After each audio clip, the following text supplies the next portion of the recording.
Hey everybody. Welcome Welcome to Through the Noise with your Black Girls in AI, Jessica. And I'm Shell. Yeah. Thank you. So today we're talking about how we can use AI in our daily lives. Right? Daily business growth. Yes, definitely for we're always talking business over here. We'll talk popcorn and gum and bubbles and celebrities another day. But this podcast is about getting that bread. We're going to get down to the nitty gritty on how you can make some money with some artificial intelligence. We're going to butter that bread. We're going to get it. I think the biggest thing I've seen is people are resistant to using AI. They think of it as something new, something dangerous, something scary. Have you encountered that with people? I feel like more so like government people, government employees are like the main ones who are very nervous or scared to like use it so it can help them out and bring it on in. Some small business owners or, small business owners. Right. I feel like they're a little hesitant or, trying to make sure they're doing it right or if it makes sense to them or how is it going to help their customers or are they still going to have employees? Like that's always I feel like with them that's the main thing. You see that Klarna? You know that company Klarna? Girl, I saw that. Them babies. Klarna tried it and we warned y'all. We warned y'all so many times. We said do not just go around firing people because using AI. Now, to be fair, they didn't actually fire people because of AI. They just did a hiring freeze. Yeah. So they grew their company without hiring new people by employing AI, which is different, which is actually what we would recommend over firing people, is to retain and extend and grow. What did they learn? They need people. You need the people. I would not put, first of all, I would just not put AI as your face. You know what I mean? No, for sure. Absolutely. I think that's where people are like getting everything wrong. You want to use AI and say, yeah, we're replacing it. But it's like, you can't do that, baby. You still really need the people. You still need the human to type it in, to do the job on the background so the AI can know what's going on, what they need to do, what they need to organize, how they need to go about X, Y, Z, how to know how to go about reaching out to people and everything like that. Like you still have to be present. You have to do the work, and humans are irrational little creatures. Yes. We like people. It's nice to sit and chat with the human being. Like, why are you watching a podcast right now? Because you want to hear people talk. Yes, absolutely. You see what I'm saying? Like we're irrational little creatures. We wanna deal with messy people and their messy lives and their messy little business and personalities. It's just human nature at this point. Like it just makes sense. It makes perfect sense. Chickens like to be with chickens. Kind of like humans like to be with humans. Like there's nothing wrong with that. Not always here to dig people. Sometimes that comparison is just about likes to be with like. AI likes talking to itself. We like talking to people. And that's okay. It doesn't make you crazy. What we learned from Klarna is you still have to use people, even when you're using AI. Yes. Probably do not use AI as for your external facing everything all the time. No, for sure. Now, it's fine, I think, to use it on the phones. I mean, we're all accustomed to automated phones. It's just about, like I said to one company, he has 3 desks. You may have all your calls routed through one receptionist who works from home now, right? Because that one person is really managing the bots. And they're answering the questions the bots can't answer. So it says you could have somebody, maybe you saw someone at the reception desk to sit there and just watch the reception desk in a way that only a human being can. But that a person doesn't actually have to deal with the phones, or at least if their phone rings, it's a call for them. That's, so you always see it communicating, letting people know, hey, this is an AI caller, you like to speak, with an agent. You still have representatives and everything like that. The human is still there. You still have to be there. You still have to be present, leaving everything up to a computer that you created. And the computer's going to break. We tell you that. Makes mistakes. It's going to make mistakes. It's going to break. Like, look at American Airlines. They used their bond. They got themselves in a big old lawsuit. People like me, our job is to keep eye on all of these things, all these lawsuits, to learn that's why there's a maintenance fee. If you're wondering, like, why, oh my God, I already paid like $5,000 for this chatbot and they're charging me $500 a month to maintain it. You want to know why? Because they have to constantly go to classes, to webinars, to forums, to all kinds of things just to stay up to date with what's going on. All right, so let's talk about how we use AI in everyday lives, because I feel like people just don't realize they're using it all the freaking time. So like last time we talked about like the calculator and how like from a truly analytical standpoint, if you just look at the definition, if you look at the definition of AI as being a computer doing, a program doing what humans used to do, then by definition, a calculator is an AI, right? Mm-hmm.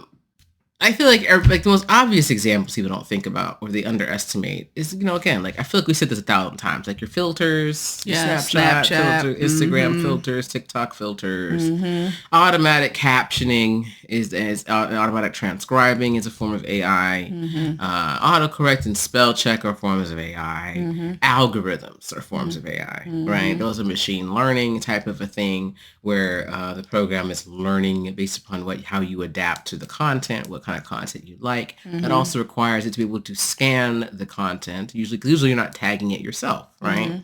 So every time you upload a video to say, your Instagram and dating myself there, of course, the youngsters would say the TikTok, the tickety talk. Thank you. Whenever you download your Instagram to the tickety talk and the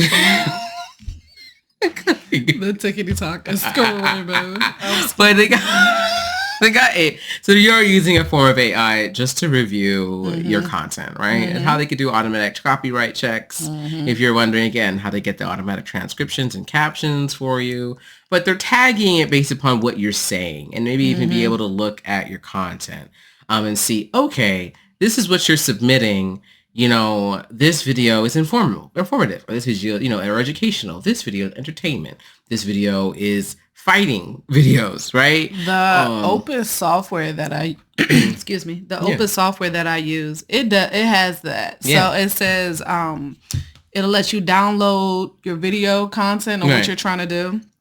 And it'll ask you questions like, oh, well, do you want AI to detect if it's podcast, educational, media, etc. All of those are doing that. Yeah. Like all the sites that you can upload your content to YouTube, because that's how they're able to recommend you content. They also, of course, they talk to each other, and not the way I'm about to talk about, which is what we can use, which is exciting, but they just do, which we're not going to ask how. We're just going to say they be watching your stuff.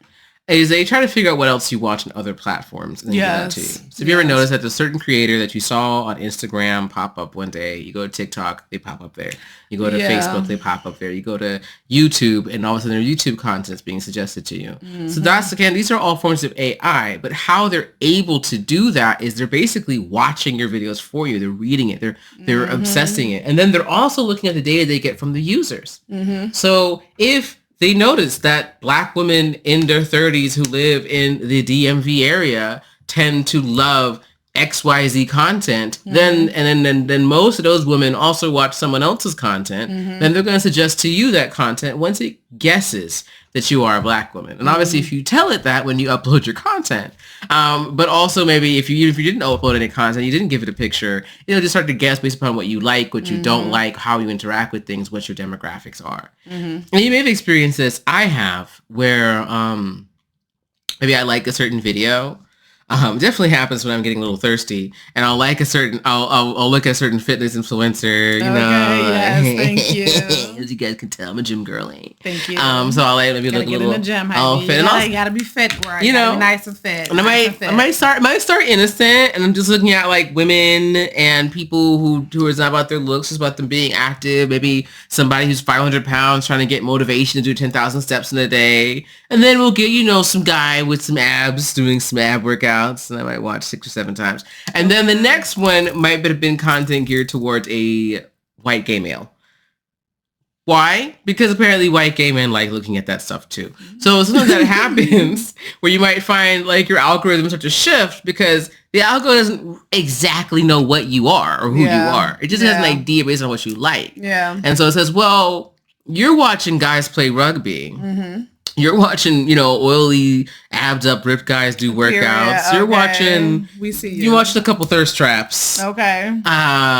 So here's a gay guy talking about the struggles of being a gay man in America, and you're like, I don't care. Oh, oops. Okay. So what do you really like? Are you a thirsty gay man? No.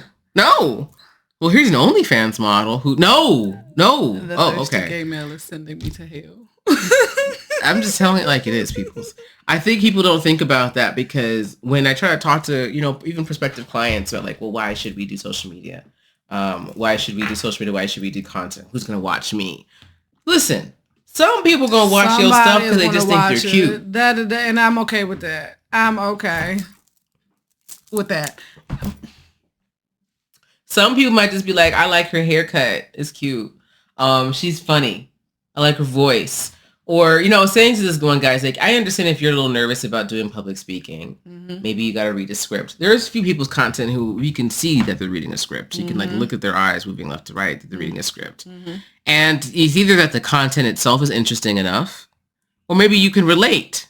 Yeah. Because it's always going to get relate. If not anything, it's going to relate. You're not the only one who can't read a script. Mm-hmm. Of course, the most popular, most successful people are who are congenial and good on camera and vibrant and vivacious and gregarious. Mm-hmm.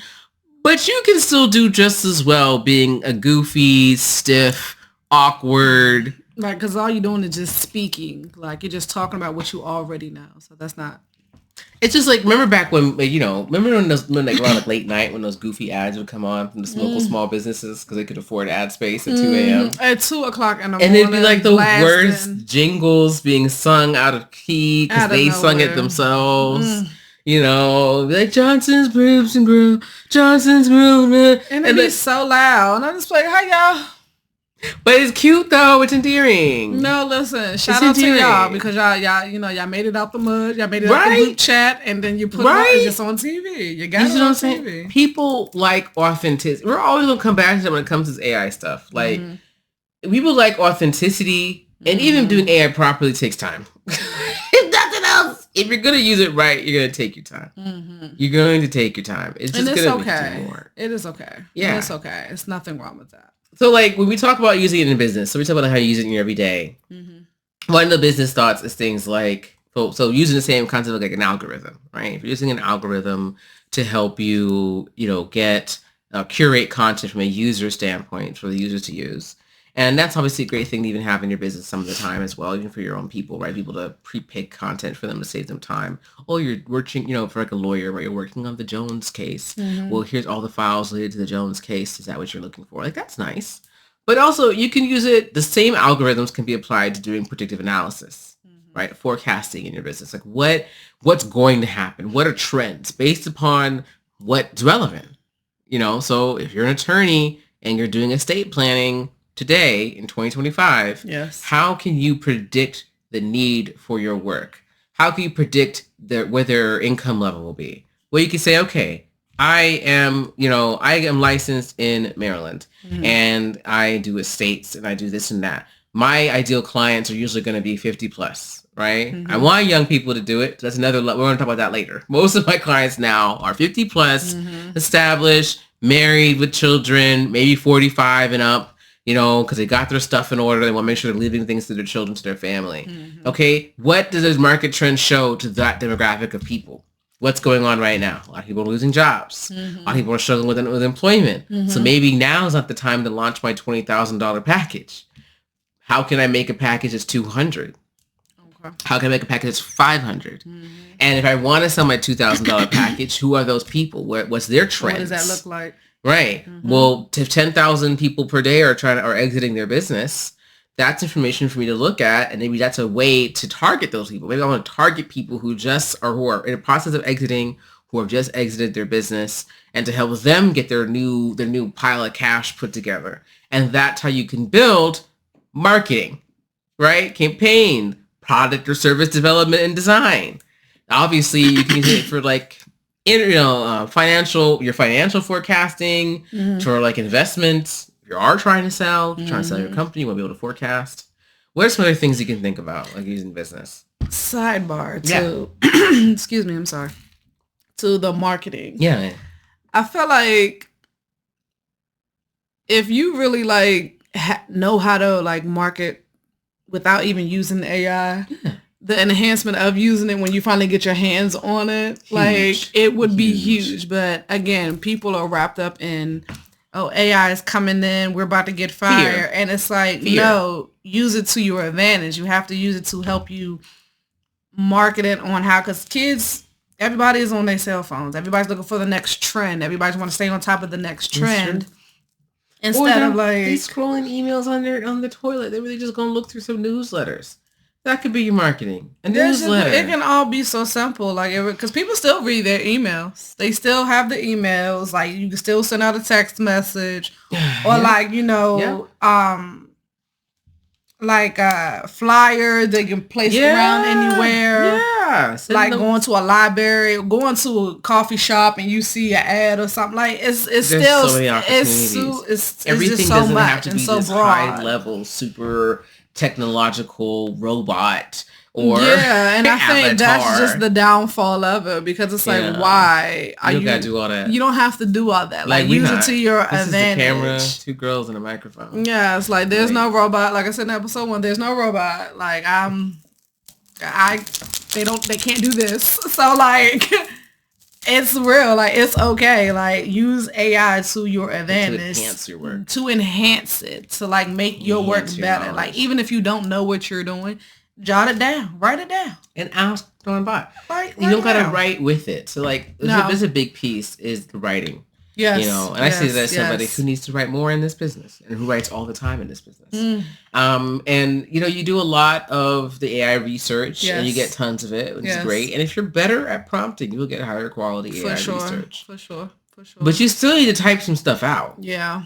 I mean, that's probably one of the reasons why I tell people, like, if I'm slow to respond and to get back to you, it's because I have a lot of meetings and calls. Yeah. I do a lot of meetings and calls because we're not doing more than 2 or 3 emails. Like, let's just talk. What's happening? Yeah, like, I don't... like, what are we doing? I can't send the whole email and back and forth. Just call me and tell me what you need. And because I don't even know if you wrote that nonsense. That's the point. Did you even write that? If your email is more than 3 sentences, I don't even know if you wrote it anymore. It's like... I only use it to finish my sentences. I'm not doing it. Let's just talk about it at this point, because I don't. But people get because the marketing is huge. So for a lot of companies, when you bring AI into their operations, first of all, there's a backlog. Yeah. Stop lying. Yeah. Stop lying. Act like you ain't got no back. I'm not saying like we all have to have these 2-week, 3-week backlog, but you got a day or 2 delay. Stop it. You got some projects that are taking 2 or 3 months. You have an idea of a thing you really want to do and couldn't do it. And it's okay. It's okay. It's okay. I think people don't realize it's okay. I feel like it's just so much pressure on getting things done. And it's like so perfectly. And then when you get it done perfectly, it's like, don't nobody give a shit. Like, they don't even look at it. They just look at two words and be like, oh, okay, on to the next one. It's like, well, no.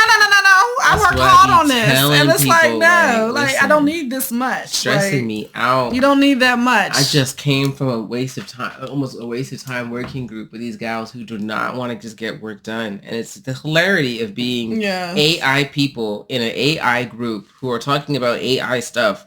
And we're spending weeks on just process and procedure, and it can really write 2 sentences on a spreadsheet to get something done. A lot of times, you know, and I kind of come back to that with it, that AI moves a lot of stuff out the way, so all that's left is you and like your spirit. That's it. It's your spirit. I'll admit, if I never got distracted and always was focused, 5 times the output. Never was distracted and always was truly focused. But we're human beings. And it's okay. And, you know, there are times where I have the 4-hour block to get something done. And if it's not like my uterus, maybe it's just my general body. It's like, you are going to go lay your butt down. And listen, and that's okay. And I could have got the thing done, but I didn't. No. I am the complete opposite. Listen, I'm the complete opposite. Like, I don't mind getting something done, but I feel like I gotta get a break. I do have to take that break. If I get distracted, listen, obviously it's meant to be. I mean, you need a break. You need to block it out real quick. Give yourself 2 hour, an hour just to take a deep breath, breathe, and come back to it. Like, I'll be all right. I'll be in my zone, honey. But it pushes so much out of the way because it doesn't matter if you can't draw, you can make a logo. Yeah. It doesn't matter if you can't animate, you can animate it. It doesn't matter if you don't know how to build a brand color palette. First of all, there's probably a human being who could do that for you real cheap.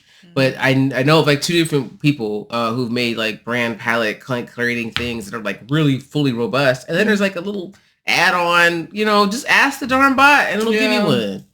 How do I build a survey? What's the best survey to make? Ask it. Ask 4 of them. Ask 6 of them. They're free. They're free. So, there's a lot of things. And again, it's like automations. So a lot of times people, I try to explain, like, you want to break down your tasks and into a bunch of automations. But be mindful of the amount of automations you've created. Basically, if your workflow is longer than 5, maybe 10 steps, you might want to switch to an agent and like get your MCPs whipped out.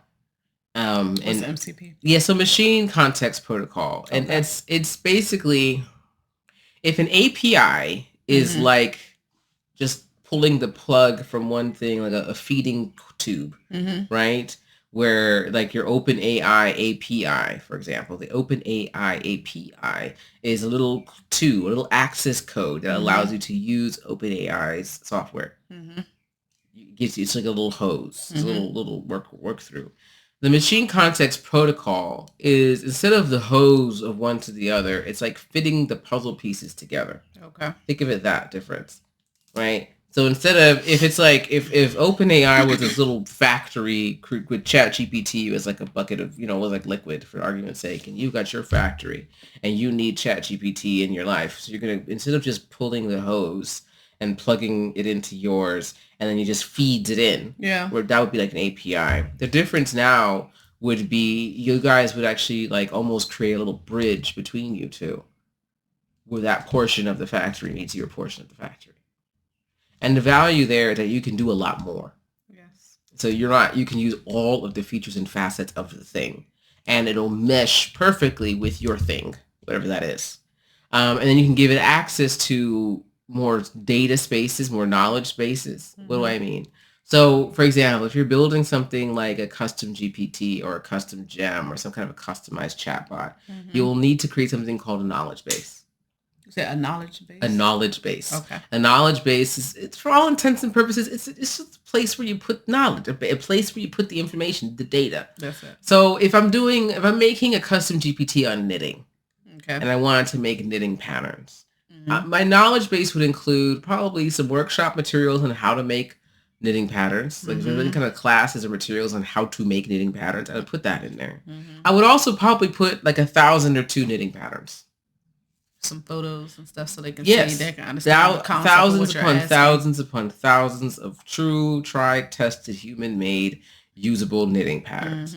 All right, and that's my knowledge base. The knowledge base would be all those darn patterns, and then the information about how to make patterns and how to use them, right? Maybe to even be more comprehensive, maybe information about yarn and different kinds of yarns and why you pick which yarn for which project, right? I'd probably put something like that in there. Maybe books on technique. To be a little specific. Yeah. Books on techniques. Why to use Fair Isle, when to use Fair Isle, what that even means, and all different things about knitting, right? Obviously, I've been knitting for almost 30 years, and I'm not that old. Shout out to you. Okay. Shout out to my grandmother, making sure I learned as a very young girl when I was still a single digit little lady. Made sure I learned knitting, crocheting, needlepoint, sewing, embroidery, all that stuff at a very young age. So all that is to say, that would be the knowledge base. Yes. Right? And then the prompt would be prompting it on, you are my little knitting helper and your job is to do this and that. Yes. So in a similar way now, so we're talking about 3 different things. We're talking about GPTs, custom GPTs or knowledge bases, right? We're talking about APIs. And I talked about machine context protocols, MCPs, right? So when would you use the other? What would you use them? So what I'm saying is that if you're developing like a really robust, fancy custom like GPT, like let's say you're putting it on your own server for your own company to use for their data, right? What you would do, what you would use usually is you would use an API maybe for a company like OpenAI's chat. So the ChatGPT would be the AI that runs your little bot, right? which is great. Nothing wrong with that. And then you're going to prompt it using your master prompt. And the knowledge base would be the data in your system. Okay, great. That's great. That is still necessary. That is still useful. That is still usable. But what does MCP do differently? An MCP would link OpenAI's everything to yours. It would link to like your Google Drive. It would link to where you store your data as well. And then so instead of it just being a chat bot, it enables you to be an agent. An agent bot. What's the use? So let's go back to like the attorneys. Ground this in a business. I like talking about attorneys a lot. Like attorneys. Okay. Just as somebody, as you know, I like black text on white paper communication. What my man John Hancock say. I do. I like that nice black and white writing, and attorneys like that. I don't need to make fancy PowerPoints for them. You gotta have proof, babe. I can make a PowerPoint. I just go right to Gamma, but if you don't need the visuals, they don't need all that. You see words. They just want to see black text on white background, plain and simple. None of that fluff. I got you. Anyways, so imagine you're an attorney, and you want to bring AI into your business. Yes. Okay. So we discussed making chatbot. So on one hand, having the first kind of chatbot can be very useful for an attorney. Let's go back to my estate attorney example, right? Ground it even to the floor. Period. So get it down. Ground it to the floor. We're going to talk about a state attorney with his little small team. Okay. And that we can make that chatbot for him. It can look at every single case he's ever worked on, all the estates he's ever made, all the wills, all the trusts, and then we can give it, that's the knowledge base, right? We can use, for example, an open AI API to be the AI that manages the bot. And we can give it a nice master prompt, or if you will, primary prompt, as we try to avoid using that word. Try to get a nice primary prompt that just says, hey, your job is to, work with these people to review data, to pull up information, to give content based upon what you find, right? And cite your sources. Great. That's all it can do. That's not a problem. That's not a problem if you're trying to do research on a project and look up the Jones file and all that kind of stuff. Where does the downfall come in? The downfall comes in when you want it to send an email. We want it to actually take the report after it's made that report and turn it into a website or turn it into a presentation or turn it into an RFP. What happens if you want to get your company's financials and present it and you want it to have spreadsheets, not just a spreadsheet, but also to have the pie charts and all the automations? Well, that bot can't do that. Yeah. It can only do what OpenAI can do. Okay. But if it was made with a more agentic... Is that how you programmed it? Well, that's all it could do. Okay. Because APIs only give it the access. Okay. They don't get that much access. That's what I'm saying. So you could program, you can give an agent that. Okay. But the agent is also still limited to some extent, and also the data is king. Yes. So if you created an agent, use MCPs instead. You attach it to your Google Drive. Let's say you use Google Workspace. So you attach it to your Google Drive. You attach it to like your Canva account or to your Gamma account. And you attach it to your OpenAI as well. And now it's attached to your data. It's attached to your entire database. Well, now you can say, great, go find the files. Pull them up for me. Here they are. Great. Analyze those files. Make a report. Here you go. Great. Now, edit the report. Here, there. Okay, great. Now, put the report on the complete template and using logos and branding. Then it'll do that. Great. Now, present this report like a court document. Find the court document and let's put all the information onto that because we're going to go file it. Great. Here you go. Thank you. Now, can you email those to this person for me using this subject line? CC me and CC my partner team. Great. And then it'll go do that. And you did all of that from inside of that little bot because you connected it to all the different pieces that it could do that. Yes. Pros, of course, is that it can do all that. Cons, of course, is that there's going to be mistakes. It's okay. I'll be honest with you. There's going to be errors. Error. And because it can do things without you, there's the kind of risk-reward ratio, right? There's slightly higher risk of when things go wrong because it can do more. Yeah. I think it's really obvious. I mean, I think we all understand, if a blender goes wrong, what happened, really? It didn't blend. It blended too fast. It blended too slow, right? It's okay. It only does one thing. Blend. So it's not that big of a deal. Yeah. But when you've got your Cuisinart toaster oven, air fryer, hydrator, trying to be all fancy. microwave combo, Yeah, with timers and remote access from an app, and it can also sous vide the joint and broil the joint and toast the joint. Can you toast it? Pizza rolls with the joint. You know what I mean? Like it's when it does all that stuff, and it's a proofing oven as well, and you're like, geez, and it's convection and confection and all that stuff. A lot like going on. When you got that little guy and it breaks.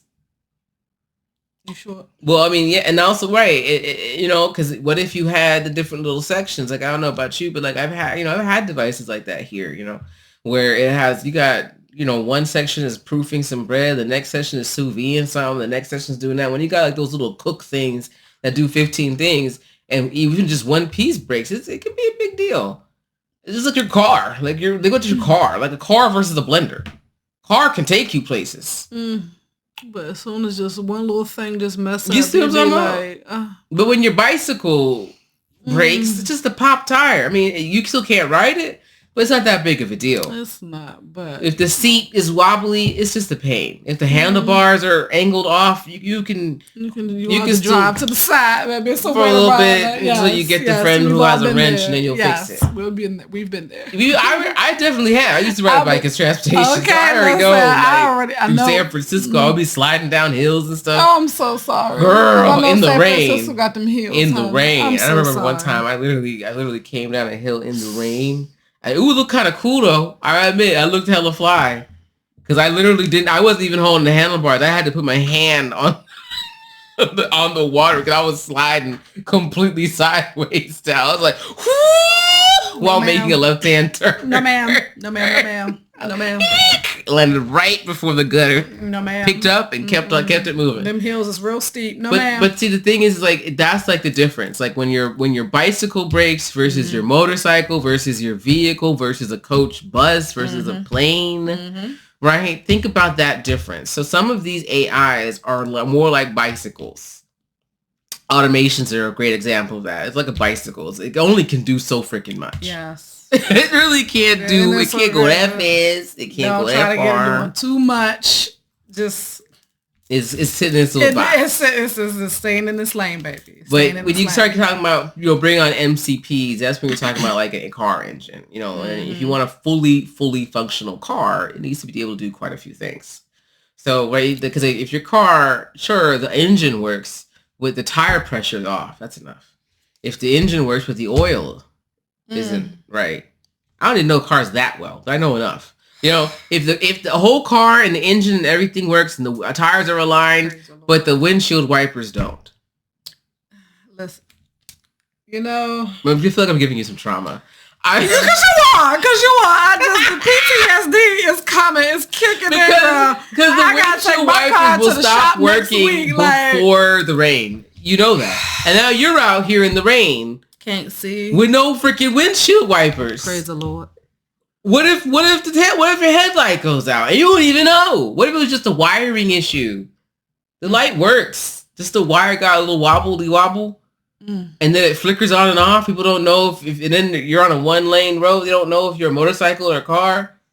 Like it's a big deal. It's a big deal. Sidebar. It was a lady. I'm coming up here, and the lady, she's like literally her car broke down. Right. See? Trying to come, like, go the opposite direction on Pennsylvania Avenue. See? I was like... It's traumatizing. But, like, so think about that. Like, when we went from horse and buggies and to bike... I'm sorry. It's okay, girl. I don't have a car, so I could talk about all this stuff. I have a license. I don't have a car. I don't be driving. So I'm always watching y'all like, that looks like it looks hard. It's so depressing. That looks like a struggle. It gives very much PTSD. I think I'm going to stick with my Ubers. It gives very much PTSD. I think I'm going to stick with my Ubers. I think carrying my groceries to the Uber is worth the inconvenience. I think,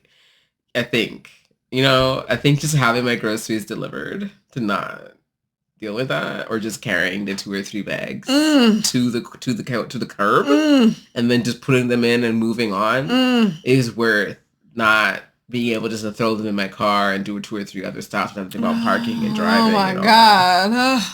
And it's too much. It's so much, guys. I've done it. I've been there. To me, 3 out of 10. I don't need that much control. Let's just move on. I don't need that much control. Y'all are control freaks. Get upset. Sorry. But so that's just to give you the idea of what these things are like and how they relate to each other. Because I think people get confused. Like, what's the difference between agent and automation? Automation is simple. It's like a bicycle. It's like rollerblading. You know what I mean? Like, it's just, and I'm saying the technology level, not how you use it. It's totally an appropriate metaphor. But just the technology level. It's simple. Boy, wheel. Wheel. The wheel. Place for person on wheel direction. Like, stop, start. That is what an automation does. It's that simple.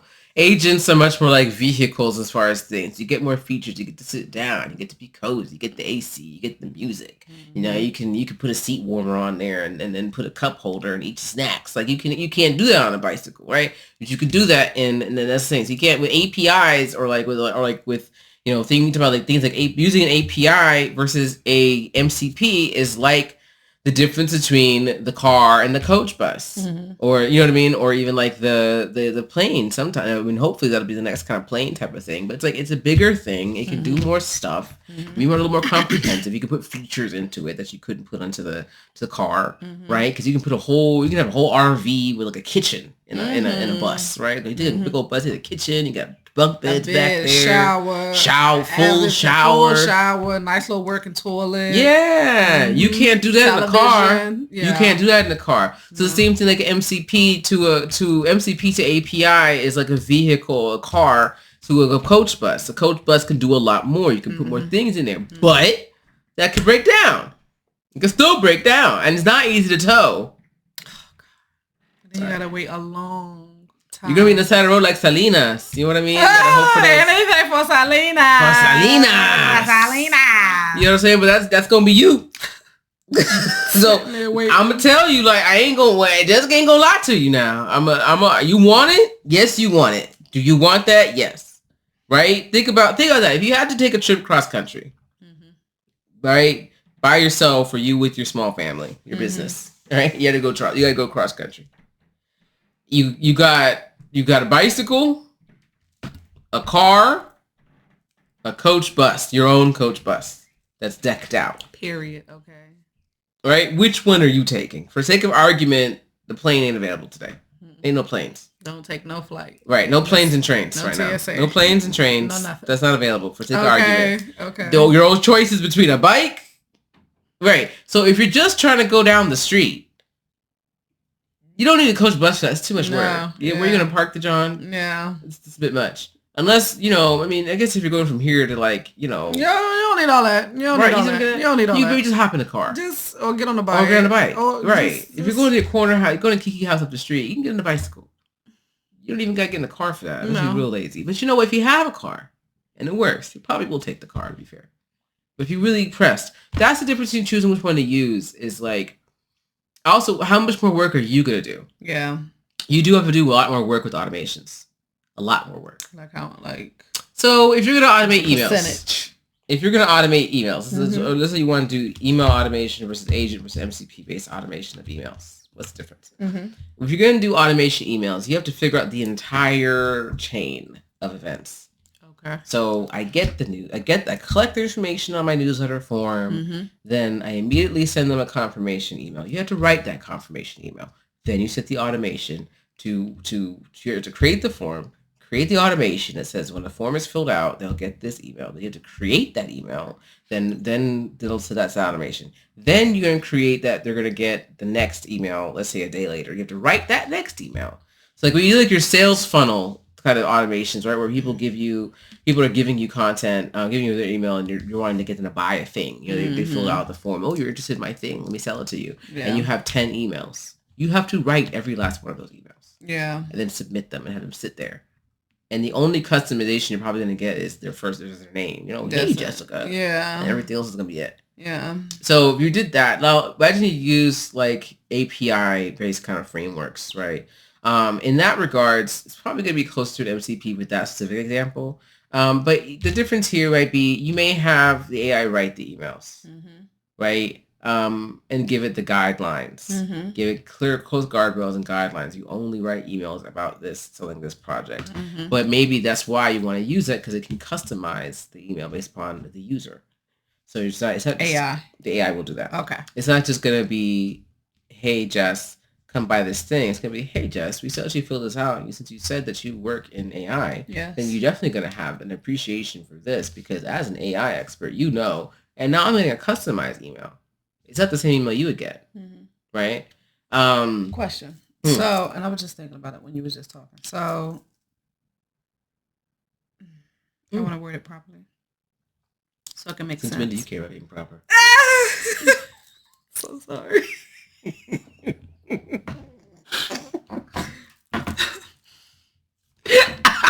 That was so loud. So loud. So loud. That was so loud. Like, and yet I whispered. Oh my God. No, like, that was so loud. Excuse me. Excuse me. Savage X Fenty over here. Okay. You in my business. Okay, you was too far. You was in my business, girl. You was too far. Too far my business, girl. I don't know what you're talking about. Let me be proud. And clutching your pearls. We should lecture blue ass nails. Okay, because it is bright and real cute. Period. Period. No. So is there a way for AI to detect, or is it something that you have to write to them and so like you said, hey, you're an AI expert. Right. So is that something that you have to like tell them, or they all like how would they know? Like So when you do sometimes when you do sign-on forms, you do a form. Yeah. So I've done those for people. Yeah. Right. And often that's for the sales team to read when they contact you. Yes. But you can have the AI read it. That's what I'm saying. Right? Okay. So you could have the AI so to get all into the terms, right? We all know what a CRM hopefully is, right? A customer relationship manager. And so let's say you fill out your form. Let's say, on your website you have this little form. If you're interested, like for mine, I have one on our website for applying to workshops. Yes. Right. Now we do things actually. Despite being an AI company, we do have a lot of automation to try to what we do. We don't use quite as much of this agentic kind of stuff. Not because we don't like it or we don't trust it. We want to set it up. It's because we just got a lot going on. There's going to be a lot of different agents. Yeah. And we're constantly trying and testing new systems all the time. That's actually the reason. People want to why aren't you using it? Because I'm always using a new one. Like 5 a week. I almost every day I'm introduced to a new thing and I play with it and I build something on it. It's really, you may think, I just use what's built into my software. It's very straightforward. It's just automations. I keep it very simple. That's us. It's not to say that we're against adding more in. It's just that every time we do, then the next one comes out because we're on all the mailing lists. It's really more stuff just keep flowing. You know what I mean? It'll flow. It'll keep going. It's like the tech influencers who never have a new phone every week because they're always testing a new phone because new phones are always coming out. That's kind of how we are. We're with new AI we're using every week just about. But to answer your question, so let's say you go on my website and you apply to do my workshops. Yes. And you ask, so you go through that form, it's going to ask you questions. What's your company? What's your website name? What's the size of your company? What's your revenue? Okay. Right? What's your field? It's ask you those questions. Yeah. So then if I were to use it in a fully MCP'd out, super agentic, state-of-the-art system, which, trust me, most of the time you don't need state-of-the-art. Yeah. I'm not trying to be a jerk. I'm just saying, most of us don't need all that. Most of us don't. State-of-the-art changes every 5 minutes anyways. So just everybody wants to be 10.10. You can be 8.3. And it's okay. You don't gotta get 10 out of 10 all the time. 10 out of 10. A new hot girl is born every day. It's the same thing in the AI space. What? I mean, just be honest. My girl said it's a new hot girl. I'm a woman. I live in the real world. That's why I don't try to compete with the 18-year-olds because there's a new one turning 18 every single day. There's no need. What am I gonna? If you want an 18-year-old, go get her. There's a new girl turning 35 every day too. Listen. What did it do? Just pick the one that works for you, friend. That's what I'm saying. But to answer your point, if we were totally to do all that, and again. We got so much going. We got so many different things we're using, which is why we don't.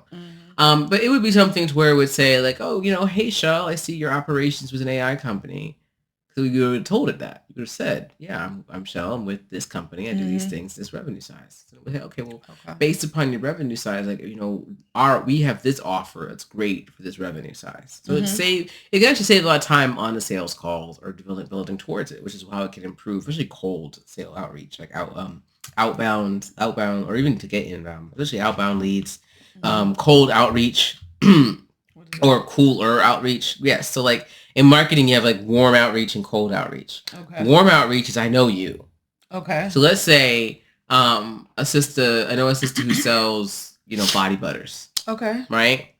I know her. Okay. I know you. Uh-huh. So if I say, hey, Shell, you want to try this body butter? Yeah. That's a warm outreach. Okay. Because I know you. Okay. I'm not a stranger. Yeah. So if you saw my email pop up in your inbox, be like, hey, there's this thing. Yeah. It's warm. Yeah. That's why everyone's always like, share my content. Like, it's like, share, subscribe. Oh. Because you're more likely to watch a reel that your friend sent you in your inbox than to happen to have encountered it if you scrolled. Yeah. So people don't scroll much at all. They just take what people sent them, do a little scrolling, send some things back. Yeah. And that's about it. Mm-hmm. So that's why you want to send posts to people, right? Yes. Or you want your stuff to be shared as opposed to just being seen on the algorithm.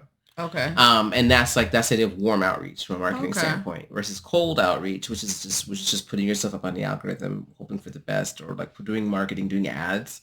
But even ads, you could do warm ads. Mm-hmm. I don't know if you've noticed that. Like if you go to a certain website, like let's say you go, let me try to pick an unproblematic company. Oh, that's so hard. Costco. Let's go to Costco's website. Shout out to Costco. Try to pick somebody who's not in trouble right now with anybody. Costco's always good. Or Ben & Jerry's. Let's say you go to Ben & Jerry's. You want to get some ice cream. Thank you. So you go to Ben & Jerry's website and you look up some ice cream. And then after that, you go to the Costco website, maybe to buy the Ben & Jerry's, right? And be like, oh yeah, I should go to Costco. I'll go pick up some Ben & Jerry's on my Costco. And you notice that the ads on the Costco website are to what? Ben & Jerry's. Because you were just on their website. Mm-hmm. So they want to remind you, hey, you just said you liked this. Mm-hmm. Come get it. You was just here. Why aren't you buying? You didn't buy it from us. Okay. And it's like, I'm buying it from Costco. It's like, we'll make sure as you go through the Costco website, you buy that Ben & Jerry's. So we're going to put those ads. He's going to throw it out there. That's warm. Okay. So it's one thing to think about when you're doing how like agentic based frameworks, when you're applying them to your outreach, right, is that can help you build more powerful warm outreach. Okay. Because you're warmer cold outreach, because it can research people for you. You can do that. It can automatically take the information that they gave you and just build on that alone. And that's the fastest, easiest way, of course. Just, hey, Shell says she's this, she's that. Okay, if her income level is this, and this is what we're going to send to her, then send her that email. Okay.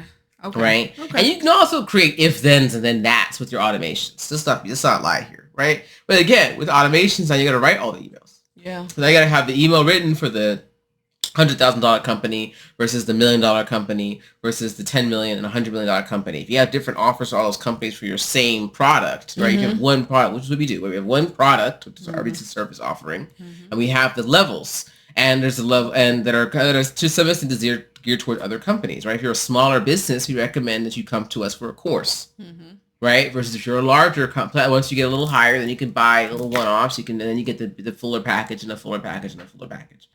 And so that saves you a lot of time and energy and allows you to give better emails to people, get better outreach, better text messaging. Same thing, when you see the texting that can come in that we've set up through our system, right? The automatic texting. Sometimes it can be really flat and boring and dry because those are pre-written.